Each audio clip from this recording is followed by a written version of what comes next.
Okay बेटा, we have to find the average value of AC। तो AC जो है, AC alternating EMF is equal to E0 sine omega t। इसका full cycle जो है, ये फुल साइकिल है, this a positive half cycle, this is a negative half cycle. और positive half cycle में ये मैक्सिमम वैल्यू है EMF का, और इधर ये मैक्सिमम वैल्यू है EMF का। तो EMF इधर मैक्सिमम, तो करंट के पीक्स भी ऐसे ही आएंगे जिस तरह से EMF के आएंगे। तो ये करंट मान लेता हूँ मैं, ये करंट मान लिया मैंने, EMF और ये करंट, अल्टरनेटिंग करंट, क्या रिलेशन है? ये है E is equal to E0 sine omega t and I is equal to E0 by R। अगर E is equal to I R ले लूँ तो ये डिवाइड में चला गया इधर, और ये साइन ओमेगा t, तो ये I0, ये बना I0, ये I is equal to I0 sine omega t, sine omega t। तो आई मेरे पास जो है I is equal to I0 sine omega t। तो ये अल्टरनेटिंग करंट, और ये इसका, ये I0 इसका मैक्सिमम वैल्यू, ये इसका peak value I0 peak value, और ये यहाँ पे instantaneous value, instantaneous value of current, और ये peak value of current, peak value. This is a positive half cycle and negative. मेरा क्वेश्चन ये है कि एवरेज वैल्यू ऑफ AC निकालना है, AC का, ये पॉजिटिव साइकिल और ये negative, over full time period, ये हाफ टाइम पीरियड है और ये फुल टाइम पीरियड है। Over full time period is equal to 0.637। इसका मतलब ये है एवरेज वैल्यू ऑफ करंट जो है मैक्सिमम वैल्यू से थोड़ा सा कम है। तो चलिए चेक करते हैं। मेरे पास जो है, I know that I is equal to E0 sin omega t, and you can say that I is equal to I0 sin omega t। ये वैल्यू है मेरे पास, ये this is instantaneous value of current. ये जो value है इसको बोलते हैं instantaneous value of current. This is instantaneous value of current. मान लेते हैं ये प्योरली रेजिस्टिव सर्किट है। इस रेजिस्टिव सर्किट को हमने EMF, अल्टरनेटिंग EMF दिया, वेरिंग EMF।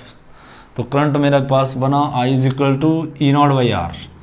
तो E0 बाई आर आ गया I0 आपका, I0 is equal to E0 by R, E0 by R. तो बेटा where I0 stands for maximum value of the current when alternating current passes through this purely resistive circuit having resistance R. I0 is equal to E0 by R, where E0 is maximum EMF.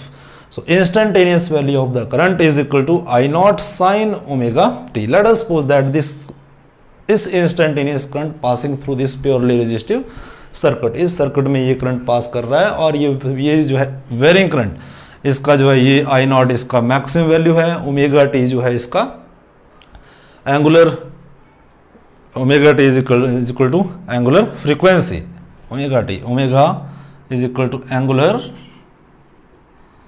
Frequency,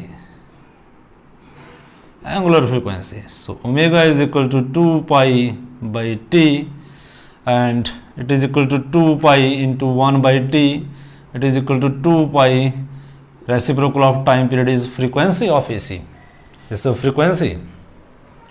And frequency of AC, frequency is equal to 50 hertz in India. In USA, frequency is equal to 60 hertz. So whenever alternating EMF is equal to E0 passes through the purely resistive circuit, then I have the value of alternating current I is equal to I0 sin omega t, and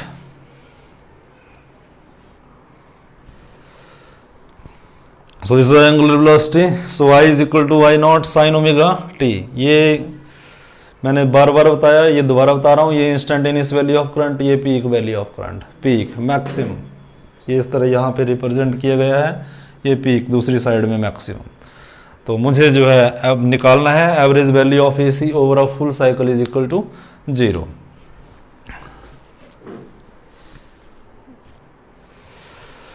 तो when this instantaneous current passes through the circuit, जब ये instantaneous current pass करेगा इस circuit में से, तो I is equal to D Q by D T.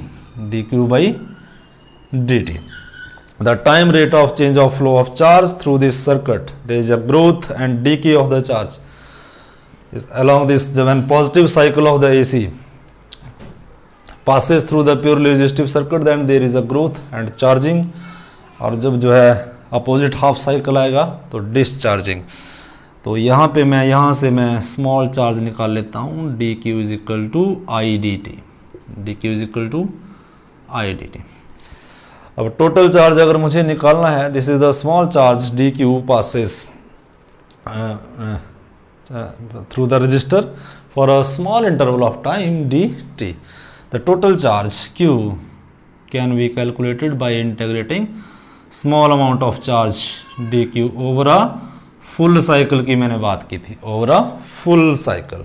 So over a full cycle it is equal to Q is equal to D Q is equal to I D T, integration of 0 to t I D T is equal to integration 0 to t I का value I naught sine omega T D T. So Q over a full cycle 0 to t I naught आ गया बाहर out of integration, it is a constant.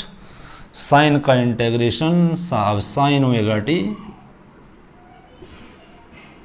D T, sine omega T, it is equal to I naught. अब sine का integration जो है sine theta का minus cos theta, minus cos omega T divide by omega T की omega 0 to t full cycle. So Q जो है the value of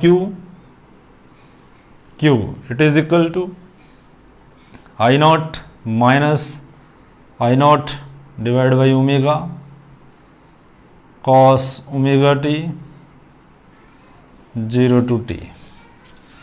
more over Q is equal to minus I not divide by omega upper limit cos omega T, omega is equal to 2 pi by T, omega is equal to 2 pi by T into T की जगह ये T, upper limit minus lower limit cosine 0, सारा 0 हो जाएगा. सो ये total charge हमारे पास Q is equal to minus I not divide by omega.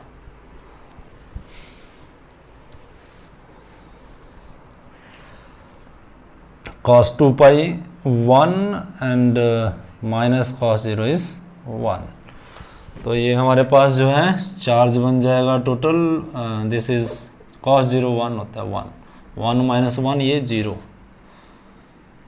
तो over a full cycle the charge total charge through this purely resistive circuit Q is equal to 0. क्यों हुआ ऐसा? तो पॉजिटिव हाफ साइकिल में charging हुआ, पहले charge का growth हुआ पॉजिटिव और उस उतना ही फिर क्या हो गया, डीके हो गया. तो ग्रोथ और डीके बराबर हो गया, तो चार्ज जो है कितना आएगा आपका Q इज इक्वल टू 0. तो Q इज इक्वल टू 0. तो इस वैल्यू को मुझे टोटल निकालना है. I is equal to total value of जो है करंट निकालना है मुझे, I average. So I average is equal to charge by time, so it is equal to 0. ये 0 है. लेकिन अगर आपसे हाफ साइकिल पे पूछा हो, हाफ साइकिल पे instead of full half cycle आपसे, तो फुल हाफ साइकिल में तो आपके पास average value of AC through a full half cycle, this full half cycle is average value of AC is 0 आ रहा है आपके पास. लेकिन अगर आपसे पूछ रखा है कि हाफ साइकिल पे बताइए, तो यहाँ पे हम क्या कर देते हैं, यहीं पे ही कंडीशन लगा देते हैं, T half T half T half T half, यहाँ पे टी हाफ और यहाँ पे भी टी हाफ और यहाँ पे भी टी हाफ। यहाँ पे चेंजेस आएंगे, फिर टी से टी कट गया और 2 से 2 कट गया। आपके पास बचा कॉस पाई आता है -1, कॉस 0 -1। तो यहाँ पे जो है वैल्यूज़, ये वैल्यू फिर तो Q मेरे पास आएगा -I0/ओमेगा इंटू ये 2 आ गया, -2 आया, -2 आया, minus minus plus, it is equal to 2I0/ओमेगा, इट इज इक्वल टू 2I0/ओमेगा is equal to 2π/t।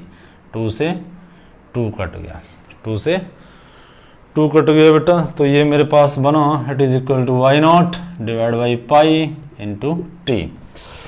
So total charge मेरे पास ये आया। तो एवरेज, अगर मैं I average, let I average value of AC, average value of AC over full cycle, full cycle, full नहीं cycle, half cycle, over half cycle, half cycle. Average value मेरे पास जो आएगा, I average value of AC over a half cycle. तो half cycle में मैं क्या करूँगा, charge divide by T half, charge divide by T half. तो आई एवरेज हमारे पास यहाँ से it is equal to, Q मेरे पास ये आ रखा है, Q is equal to I0 divide by pi into T, और डिवाइड में